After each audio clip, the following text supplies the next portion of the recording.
All right, let's talk about these new 8-foot V-shaped lights I got off of Amazon.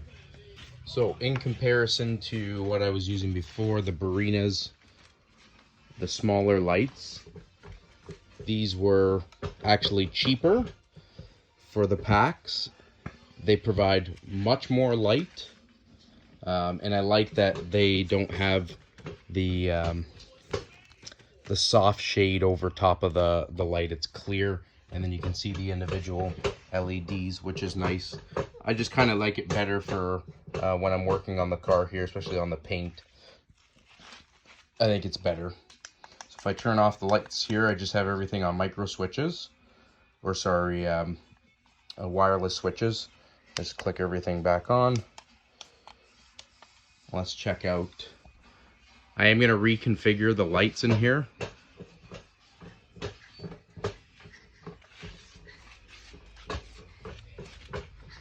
But these lights are fantastic. I highly recommend them. I think they work better than the smaller Barina lights. Much better. These ones are going to go. I pulled the shades off of these, but they're going to go as well. There's the rest of them.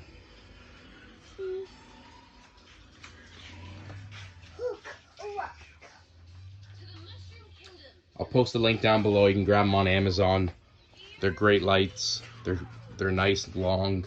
You don't need as many of them as the like the smaller Barina lights. And as you can see, they actually hook up into the Barina lights if you wish to use them in conjunction if you already have them. All right, we'll see you on the next video.